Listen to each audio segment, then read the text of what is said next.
living in my dreams, living in my dreams, living in my dreams, living in my dreams, living in my dreams, living in my dreams. Thank you, everybody, so much for coming at this rainy day to see our artist talk for You Feel Me, curated by Juliet James. If this is your first time at Jamaica Center for Arts and Learning, welcome. My name is Zach Brader. I help run the visual arts programs here. And a little bit about the shows that we're doing right now. You Feel Me is part of a series that we do called Visual Voices, where we invite local curators from Jamaica and Queens, Southeast Queens, to put on shows uh, based on whatever themes that they choose. We've had a show called Free Your Mind that was very open about breaking the mental shackles of mental slavery, if you know that Bob Marley song. They also have a show coming up called Ancestral Nourishment, about the gifts that we get from our ancestors, etc. And of course, right now we have You Feel Me, created by Juliet. And I'm going to give it to Juliet to tell you more about the show. But thank you again all for coming. So much again for coming out in the rain. I know it's really gross outside, so we really appreciate y'all coming through. I'm Juliet James. I'm the curator of the exhibit. Um, I am a curator, visual artist, and educator. So a lot of the inspiration behind the exhibit came from me working with students with autism and like special needs. So a lot of them have like a lot of sensory needs. They love to touch. And I feel like a lot of the museums, most of them we go to, you can't touch anything. So I wanted to create an exhibit that like kind of broke that barrier between the audience and the art. So you can explore with like not just your vision, but with your sense of touch. Yeah, so that was the inspiration behind the exhibit. So I am so grateful to have all my artists, including these four right here. So thank you for being here. And yeah, so I don't want to keep y'all too much longer, so we're gonna get started. So don't be stressed. It's okay. Y'all know me. Okay, so I'm gonna let y'all just take turns. So just introduce yourself. Tell me a little bit about the specific piece that you chose to submit for this particular showcase. Hey everybody, I'm Sierra.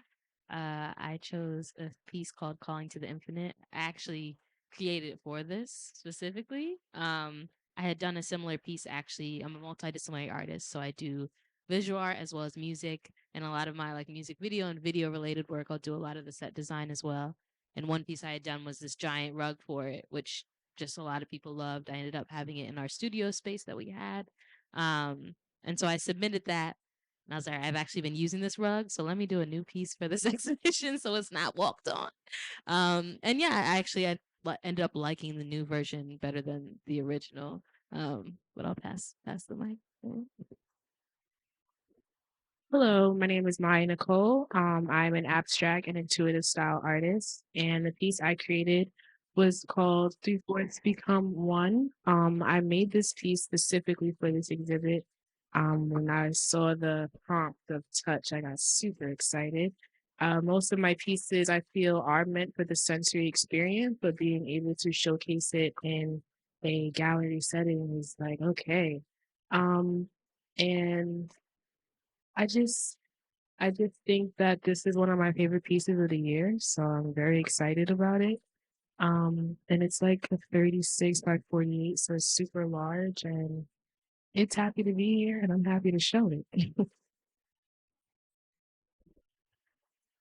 Hi, everyone. My name is Samantha Felix. I am a Queens-based artist, and I have two pieces here. So the one to my left is called Eve's Essence, and a lot of my work, I like to capture women's, Black women's femininity and their beauty. So I feel like with this one, I really wanted to capture a woman in her most vulnerable state, and that is like in her naked, in being naked. And I have the flowers that are surrounded by her because her aura and her essence is just so captivating.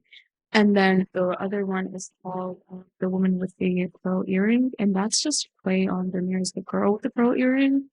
Um, I think that one I just haven't seen when I was in high school, when I was in college. Like I didn't see a lot of like Black art, so I wanted to put my own spin on a very popular piece.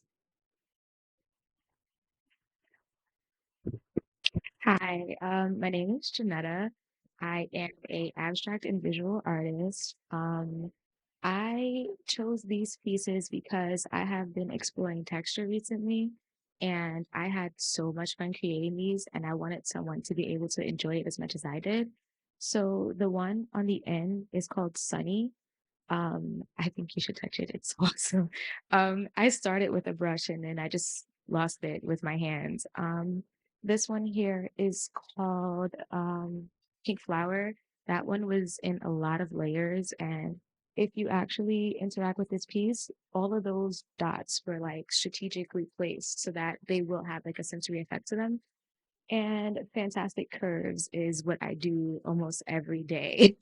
I love creating this style of textured art because it, I can't say it's free flowing, but it is freeing. Like when I'm drawing these things, painting them, I have a lot of fun. Awesome. Thank you y'all for sharing. I think like one of my favorite things about this exhibit is even though everything's textured, everything is so different. So when I asked y'all to come specifically, I loved how like all of y'all, none of y'all do the same thing. You know, you're all working with texture, but like none of it really is the same medium or anything like that. So I want to hear y'all talk a little bit more about the medium that you prefer and like what you like most about it. The medium that I prefer is modeling paste. In this case, I use spackling because of the size of the piece and acrylic. Usually I would do acrylic for painting, but I found that manipulating the paste was much more entertaining. So that's what inspired these pieces. My newfound favorite medium is oil, and it's so funny because I used to hate oil. I thought it took forever to dry. It was just so different. The texture just wasn't speaking to me. And then one day I made an oil painting, and that's all I've used since. I really like that now that it does take a while to dry. It's easier for me to go back and blend. It's easy to add texture and add layers to it. I mainly paint people and portraits. So I feel like, especially when you're trying to create like skin, like it's so much easier with oil to like make the texture of the skin and actually have it like pop out and look realistic.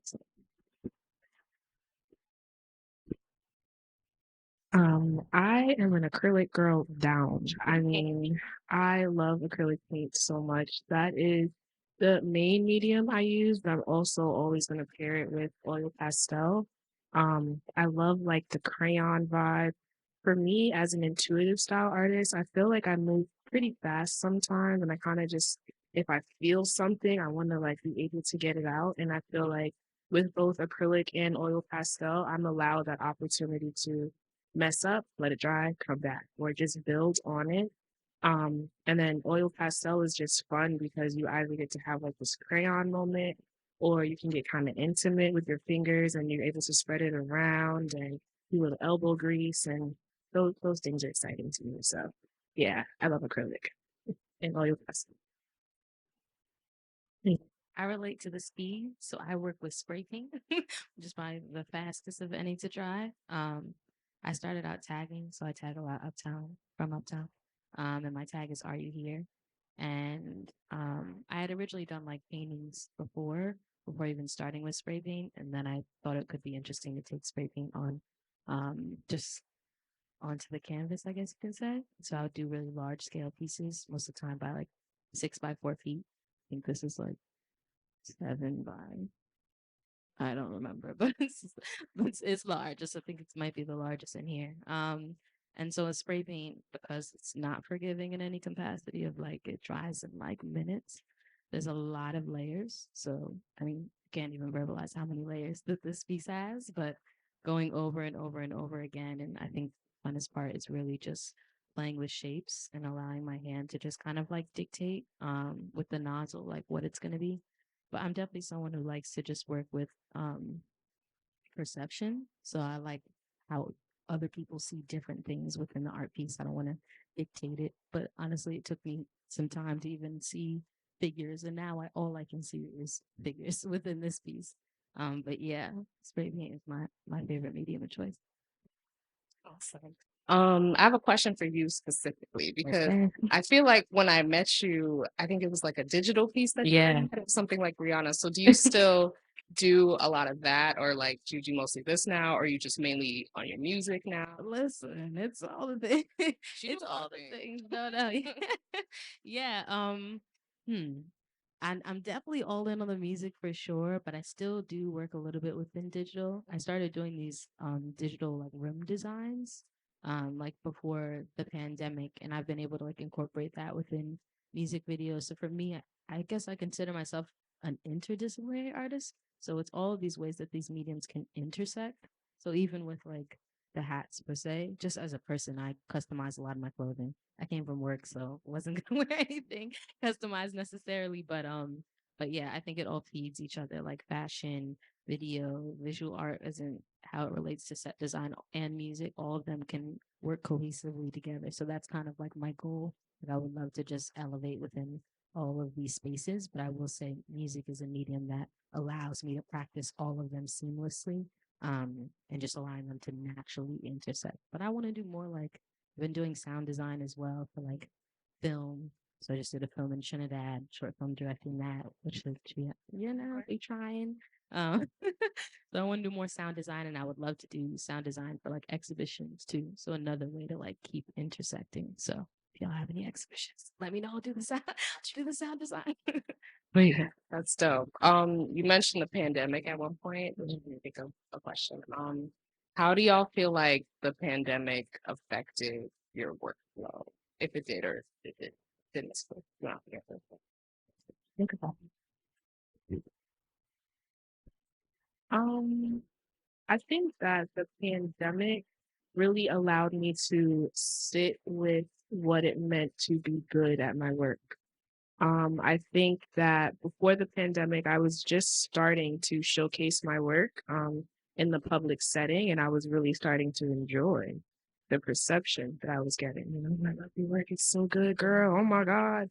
And I think that as much as I enjoy an audience and a round of applause, I think that it was important for me to be able to just make work that I enjoyed and was looking at on my walls and rearranging my setup every, few weeks because I was like, dang, I got my own gallery, you know? Um, so I think that the pandemic allowed me to further connect with myself as an artist, but also just define my own rules for what it meant to showcase my work as an artist. For me, the pandemic made me realize that being an artist is attainable. I think, especially growing up, when you tell people you want to be an artist, they're just like, "Oh, okay. If you want to go hungry and miss a few meals, good luck with that." And I was working during the pandemic. I had just started graduating college. I just started my first job. I hated it, miserable.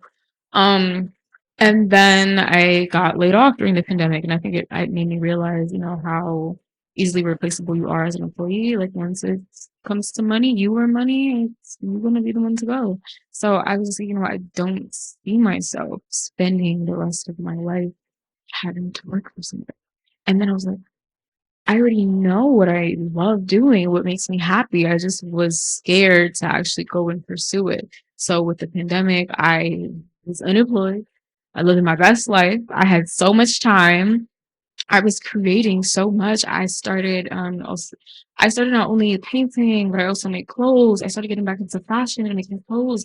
And I just had so much time to just sit with myself, sit with my ideas, and just have those ideas come across in the clothes I'm making, in the things that I'm painting. So and definitely the pandemic helped me be where I am today with my art. Um, the pandemic was a nightmare. I am a respiratory therapist, but I'm not an artist. So I worked through that pandemic. I hated every part of it, but it became a catalyst, to be honest, for my art. It's when I shifted my mind, started my dream journal, and said, you know what, I'm doing it. I'm going to become an artist. I'm going to be an art therapist. And I started writing down all of my programs, all of the techniques, all of the styles. I almost crystallized acrylic pour painting. I created my showcases, all of my workshops. So the pandemic made me realize that my time outside of work was the most important time to me, and that I should be working and being true to myself and being the artist that I am. And I put up all of my work in my apartment, made my apartment my gallery, started having game nights and like, hey, look at this is for sale. So and also looking for other artists that were not visual artists. I have a cartooning and animations person, and I have drummers and singers, so that when I do open up the business that I can't name, um I will be able to hit the ground running. So it was a catalyst. Thanks for sharing. No, I definitely resonate with that because I think I too started showcasing like maybe a year before everything shut down. Because I think that's where I met you, right? So, yeah, like I think we met. I think the first thing I showcased that, or maybe the second thing, that's where I met you. And then the last thing before everything shut down, like you were there too. So it was really crazy, like how quickly everything just like shifted. But I think I did a lot of creating during the pandemic as well. So it had its ups in terms of art. So moving back to texture, I want to ask y'all, do you feel like texture is an important aspect of your work, or what role do you feel like it plays in your work?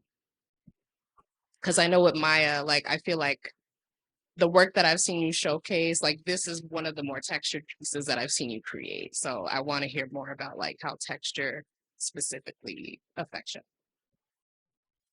For the pieces that I presented, texture kind of shows you my creative process. When I've spoken to people who've engaged with my work, they ask if I had fun, and I tell them enthusiastically, absolutely. Um, in these types of art, texture played a big role, especially in Pink Flower. I was so obsessed with this piece that I was laying down while I was painting it. Like, okay, I see how this layer goes. So in this piece, I feel like it plays a big role. And for acrylic pour painting, I feel like it will show you how I layer the paint and the different techniques that I use to show what you're seeing. I would say I recently started incorporating texture into my art. I guess I was having a conflict because I was like, when I'm painting, I'm not making clothes. When I'm making clothes, I'm not painting. So I was like, how could I kind of like incorporate these two mediums and make them into one? So one of the first pieces that I did, I actually made a dress out of the fabric, and I glued it onto the fabric, and then I painted a picture of a girl, and that was one of the first pieces like that I ever did. And I was like, wow, I really liked how I was able to incorporate these two things. And then since then, I've been exploring. I'm still trying to piece together where texture plays specifically in my art, but I'm still like in the beginnings phases of exploring texture.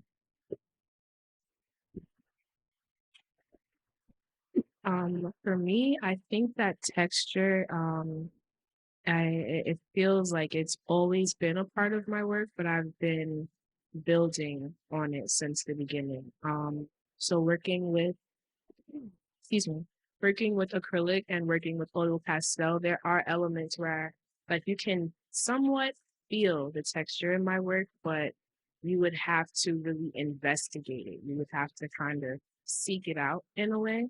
But this piece specifically, um, I was like, yeah, let me just pull everything out. And I always have so many like little trinkets. I have popsicle sticks and little cotton balls and mini mirrors that are on this piece, and I'm mixing together with gessos and modeling paste. I have a lot of material, and I felt like with this piece, it was a perfect opportunity to just let myself explore what it means to kind of, in my mind, do too much, when it comes to my work, and just really just, all right, let's have fun with this piece and move on. And I think with creating this piece, it really has inspired my thought process to want to integrate texture more and also just be more comfortable with that process. So with sharing, like, hey, make sure you touch my work and make sure you're doing this. 'Cause there are pieces I have that people look at and I'm in my mind, I'm like, yeah, they could touch that. But sometimes, there's still that barrier of like, am I supposed to touch it? Am I not supposed to touch it?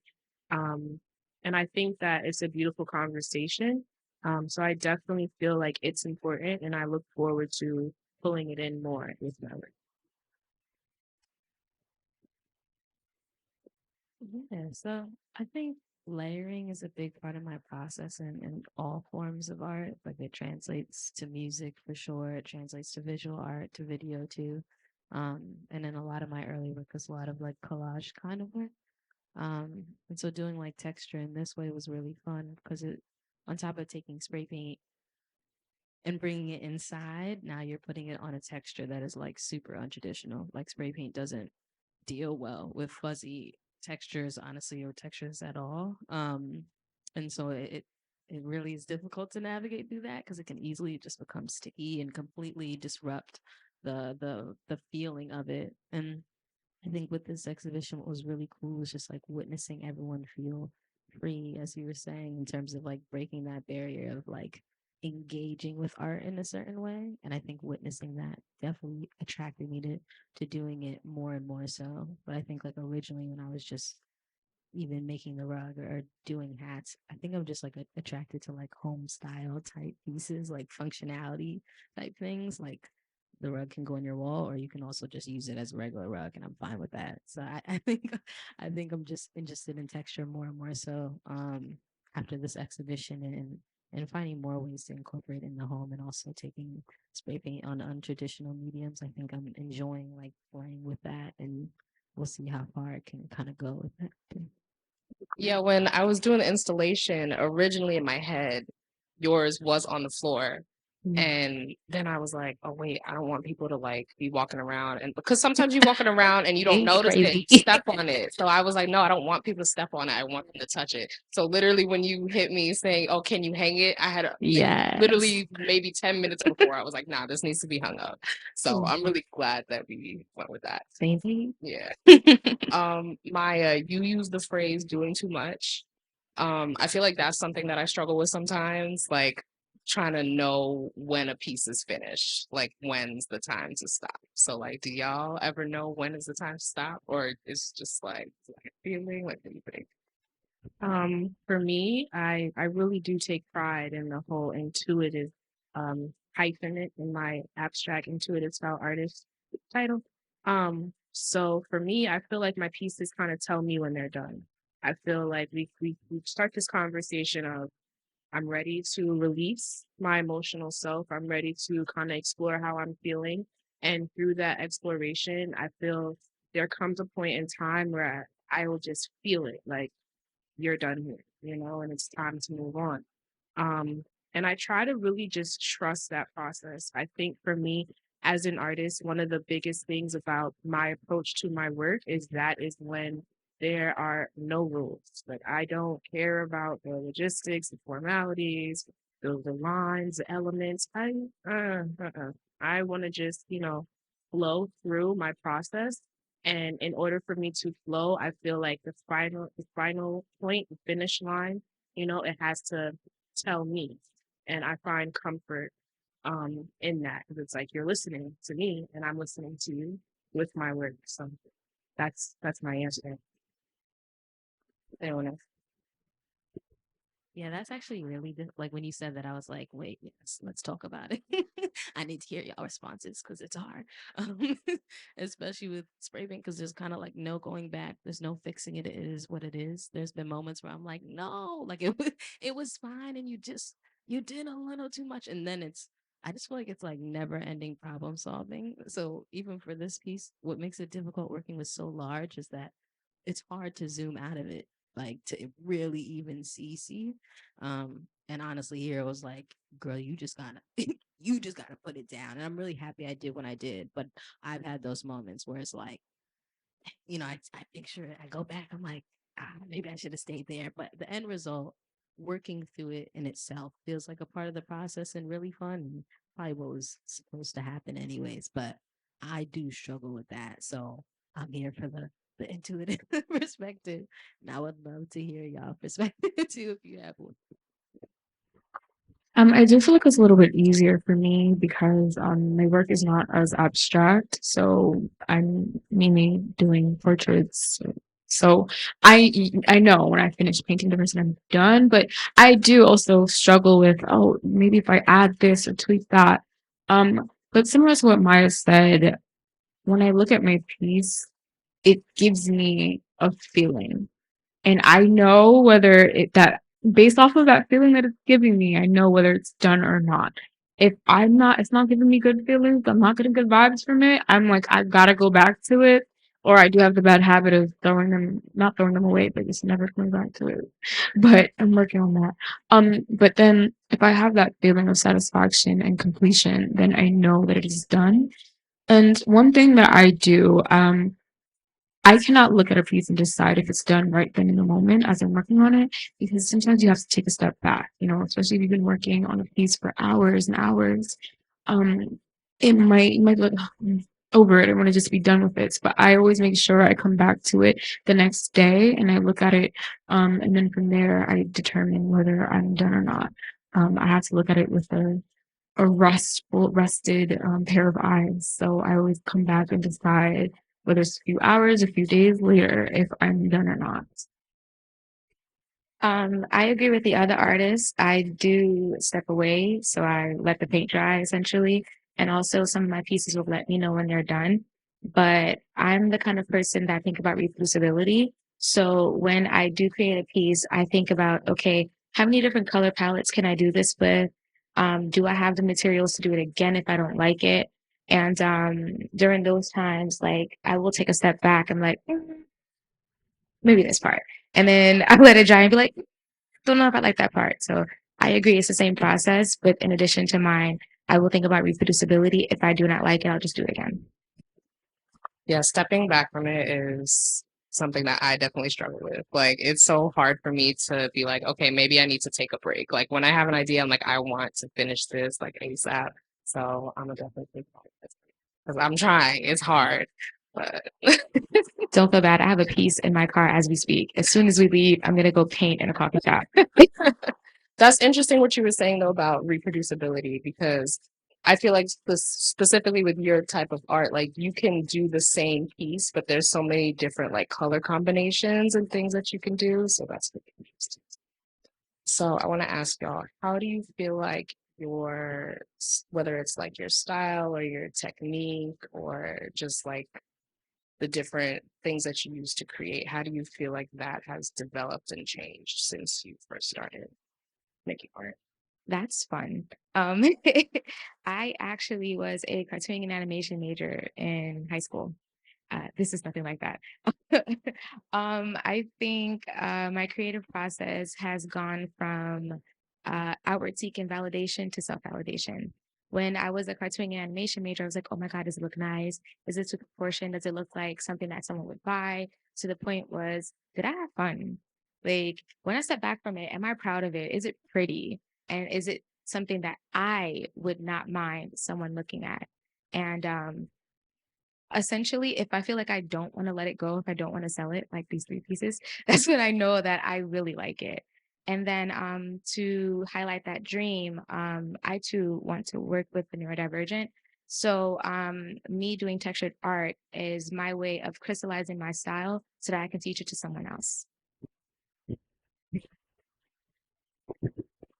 I guess my art has grown and developed because through my confidence. One thing that I will never ever forget, my freshman year in high school, I was taking, it was like an introduction, like a drawing class, I believe. And my teacher came to me and she was like, this it looks nice, but looking at your lines, I could tell you're not confident. When my strokes were very, like, I'm going back, like, I'm not confident with the strokes. And I will never forget that she said that. And she was right. I was scared to just make a broad stroke. I was always like, little, so I think confidence is definitely what changed my work. Additionally, I feel like I didn't know what I wanted to. It really spoke to me. I was painting everything and anything, and nothing had meaning. Um, and I was going through a lot in life, and I used my artwork to channel everything that I was going through. So, if you were to see my paintings from like 5, 10 years ago, it would be unrecognizable because now I paint with purpose. And that purpose is it is for me. It is self-validation. It's for me. I paint to express myself. I paint to show beauty in not only me, but in just everyday people. Um, so yeah. For me, when I started painting, I mean, I've been painting my entire life, but I would say consistently since 2018. And I started painting just because I went to an art show and I saw the work and I was like, oh yeah, I got to get back to this. My background, I consider myself self-taught, but my background, I have a degree in international marketing, and I studied film photography when I was in school. So I do have the eye for what makes sense, I guess you'd say, right? And when I graduated, I was trying to be like the top stylist of the year. Like I was on a whole different mission. Um, and when I got into painting, it just felt good to do something that didn't require anything from me, but for me to kind of show up for it. And I really feel like I've just been continuously leaning into that. The biggest thing that I'm dealing with right now, and I actually confront that in this piece, Three Fourths Become One, is I feel like as I get older, and I step into new phases of my adulthood and my womanhood, I'm being confronted with the ideas of the certain things I didn't believe, maybe 2 years ago, or I did believe in, they're not the same. And I'm having to redefine a lot of my values and my internal dialogue. And that is impacting my work so greatly because my work is a direct reflection of myself. Um, so I think that the ways in which my work is changing is my vulnerability in my expression of that. Me being able to hold this microphone and express to you, like, yo, I'm going through it right now, and I don't know which way is up and down sometimes. And just feeling like, you know what? It's okay for me to share that. And if you do not resonate, and if you do find that to be like artistically cheesy or whatever, like, that's on you. But this is how um I'm feeling. And I just feel like my confidence, as we're speaking on, has just continued to grow and be my driving force with my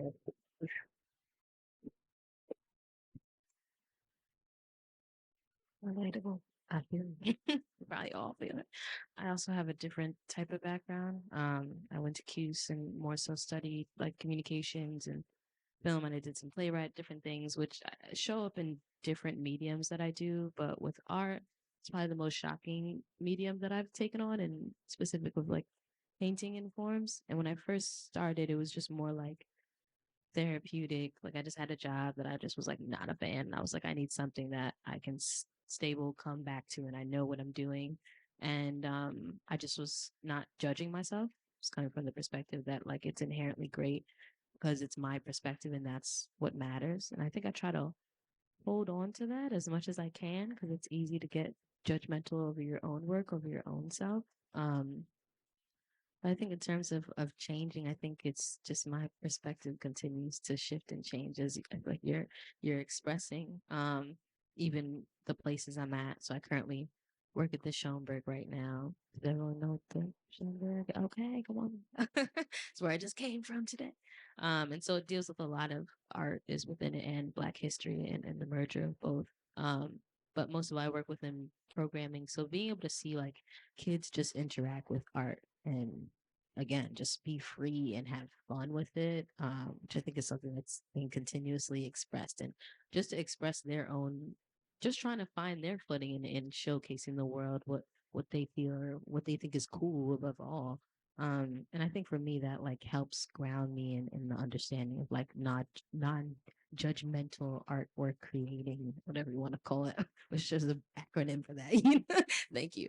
um, but yeah, I think if so I don't know how much it's changed beyond like my entire self in certain ways, but artwork wise, I think I'm actually just trying to like hold on to how it felt first starting of like um that my perspective is valid. And I think all of our perspectives are valid. I think everyone's an artist, to be honest. And just depends how you showcase that or express yourself. So yeah.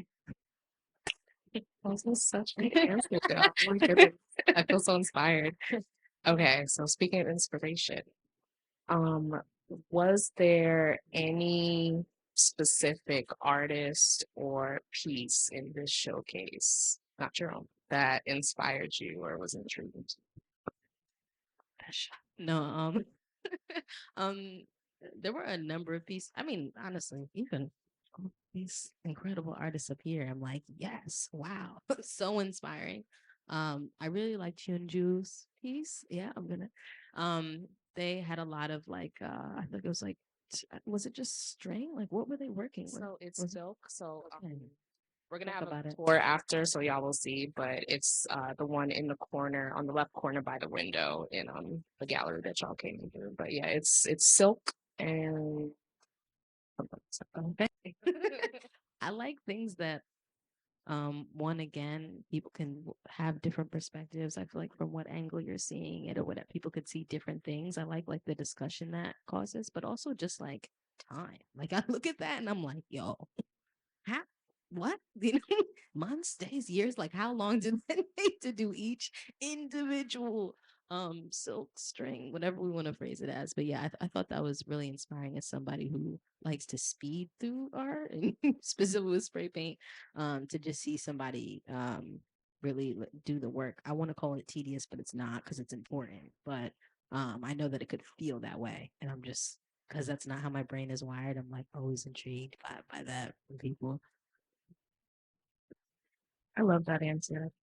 Um, I am very much so in awe of Juliet. There are pieces, there are two blue pieces in the second row, and they're both on opposite ends of the wall. Juliana Juliana, yes. Oh, she ate that. Yes. Because those pieces are so large and they really command all of your attention. You know, you have to take it in, like top to bottom, side to side. And then she got the nerve to be like, oh, if you want to leave something, if you want to pick up this and add it here and move it here, like she's allowing you to, I mean, you are in the piece with her. You can rearrange it, you can change things. Yeah, she really ate with the Oh, interactive aspect. I really feel like those pieces left me just like when I came to drop off my work, I took pictures of them before they were even hung up. And then they came back. I'm still taking pictures of them. I'm there today, still taking pictures because I just think that those are so beautiful. And I love when I see work that reminds me of something that, you know, I would want to create. And it's still like, you could do this, you know? Like it's an honor to kind of be featured with all of these artists up here and then work like that, you know, that's just so free and bold and bright and just everything that I respect, I feel like I saw with those with her work specifically. So I really enjoyed those.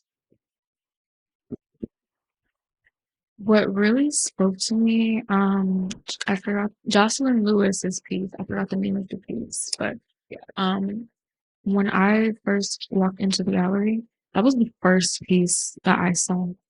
I went straight to it. I didn't even see my pieces right next to it. I was just like, oh my gosh, like just the color scheme is beautiful. Like it's just a very captivating piece. And even the expression of the person that she painted. That's something that I'm working on is trying to have the people who I paint be more emotional. And I feel like with that piece, like I could just feel her emotions in here. I liked the colors of the skin tone. I like the texture of the skin tone. And even the placement of the fabric, like everything was just so strategic and thought out. And as someone who's recently been like exploring like fabric, I think that was something that even inspired me to be more strategic about where I'm placing the fabric on the canvas. Like everything just came together into this one beautiful, amazing piece. So I agree with the other artists. A lot of these pieces blew me away when I first came in. I think every time I come here, I have to go and just scan everybody's work, like, oh, I like that one, I like that one, I like that one. But I think two of my favorite ones, I think it was her name is Hayun. the silk one with the thread Kyunju. in the corner, Kyunju, and then Tedif. Yeah. Those are on linoleum. They're so detailed, and they cater to my birth of an artist of cartoon and animation. If you look at one of them, you'll see that he did the musculature of the face, and that inspired me because my exit project for high school was a anatomy and physiology comic book. So I saw like, oh man, I missed that. I need to go back to that. But those are like my two favorite pieces. There's another one that I love the story behind it. It was she did a bodice, and then she also did the dress. Allison's piece. You have to hear the story of that one. Yeah, no, I think like one of my favorite parts about the exhibit is that I felt so inspired by all your pieces. And I think one of the things Maya said was like, looking at this, you're like, I can do something like this. So I feel like sometimes I hit a lot of creative blocks. So I feel like just being around all y'all's work has really inspired to try some. Okay, so speaking of creative blocks, how do you overcome creative? Work small. I know that sounds so silly, but I take a sketchbook everywhere I go, and I will work small and try my best to get the composition out first, and then I will expand it. Even these pieces. The piece that I submitted for this was 8 by 8, and I was like, "Can I blow it up?" She's like, "Yes." I'm like, "Great." Um, and the same thing with these two pieces. Each of them started small, where I worked on the color palettes, hashtag reproducibility, and I went there, and then if I can't get anything out, I'll do something called a neurographic piece. And like I think Sierra, you said it was? Yes, as Sierra was saying, like when I do a neurographic artwork, I start to see things in the work and I'm like, oh, I need to do this. So that's how I deal with creative blocks. Funny you asked that because I'm going through one right now. I think first and foremost, I had to realize to be a creative, I don't always have to be in this constant state of creating. I think I have learned to actually embrace my creative block sometimes. Um, and even if I'm not creating, I'm still experiencing life, and this may be experiences that I could go back to. And when I do feel like in a better space to create, I am inspired. So I think just knowing that I don't always have to be making something to be considered a creative. If I haven't painted in a day, a week, a month, even a year, that doesn't take away who I am as an artist. But sometimes I'm like, I need to make something. Like something needs to speak to me and come to me. I do have to just go back to my happy place. Like a lot of times when I'm having a creative block, it's because my mind is just busy. I have so many things going on and I don't actually have time to think about what do I even want to create right now. So honestly, I'll have me a nice glass of wine, stay in for the night, and then my ideas just flow at night. It always flows at night because I mean it's so peaceful for me. So yeah, I think embracing creative block and just knowing what brings you a sense of peace and joy and happiness is when I'm peaceful is when I'm just open to different ideas and different pieces to create. I feel like those are both really solid answers. I'm gonna try not to repeat anything. So I think again for me, I am also in a state of creative block of sorts. And I think when I speak about my work being such a reflection of who I am and where I'm at in life, I think one of the biggest things that I could probably connect it to is that when I feel like I'm creatively blocked, I feel like I'm just blocked from my ability to express myself in life. I think this adulting thing is really hard, and I like just for every adult who came before me, I really don't know how y'all do this stuff for real. Like, I really don't get it. And I feel like when it comes to my work and being able to be in the right state of mind to create, I think that I'm at a stage where I'm trying to teach myself that there is never going to be a full moment of peace. There's never going to be a moment where there might not be any chaos. And if you want to be an artist, you got to know how to create through it all. You know, if you want to do whatever you want to do, you have to know how to show up for yourself at any point. Um, so for me, and trying to break through my creative block, I'm trying to break through the, I'm going to call it a little girl mindset, honestly. You know, like I can't just back down from life. I can't, feel like, oh, I don't have no ideas. Let me go lay down. Oh, I don't have no money. Let me go lay down. Like, no, girl, get up and, find your brush or find your voice, find your outreach, and redefine your comfort so that you can produce.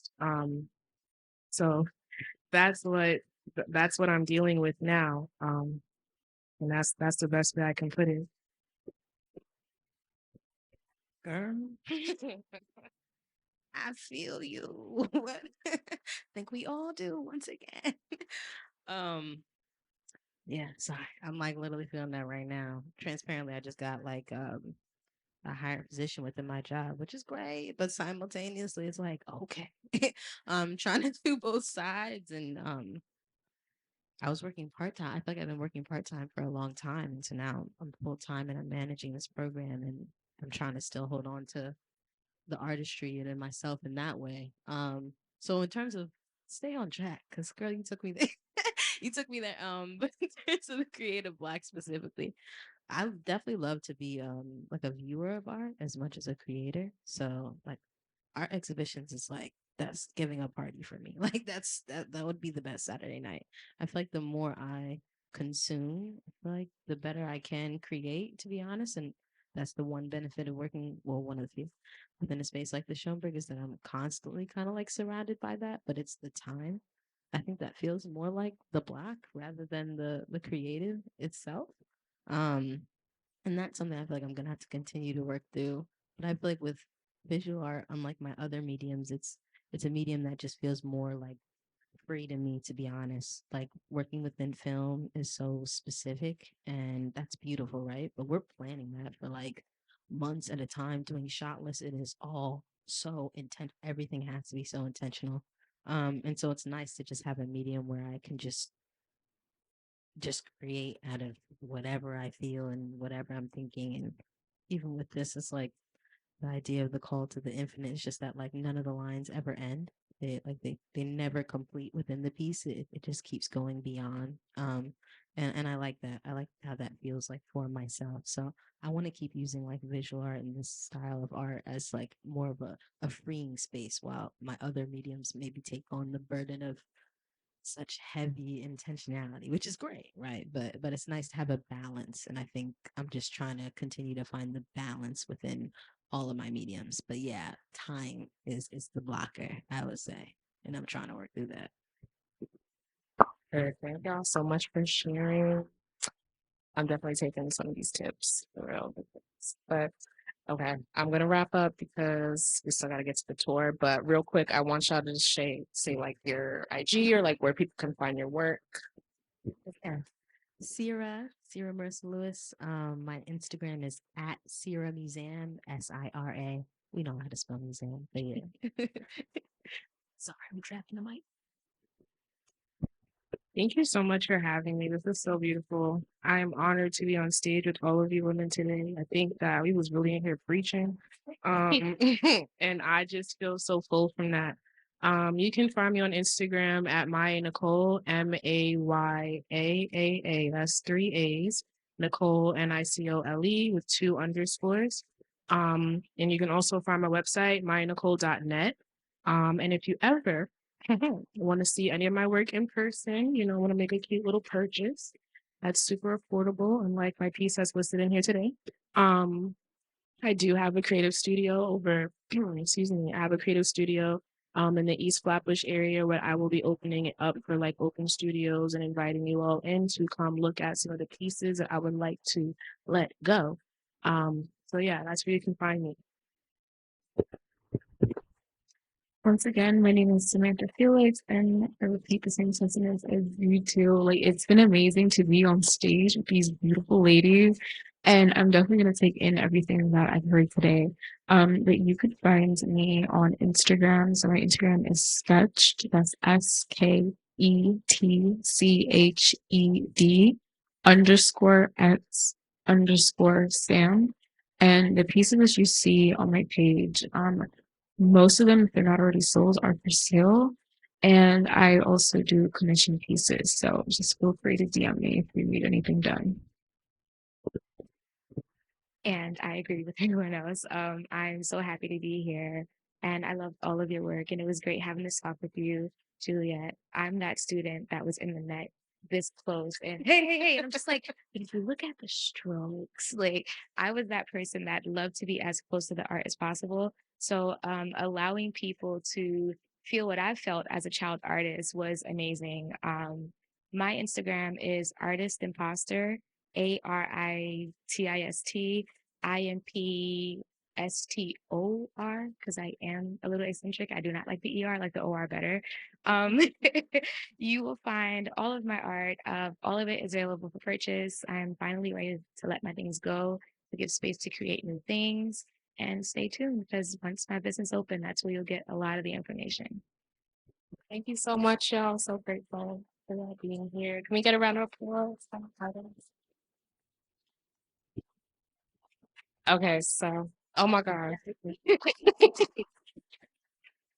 Okay, so thank you all so much for being here. We're gonna do a tour led by Amy Allure of Allure Art Studio with some light refreshments in the gallery. So if y'all want to go out and check out the refreshments and we'll start the tour soon. Okay.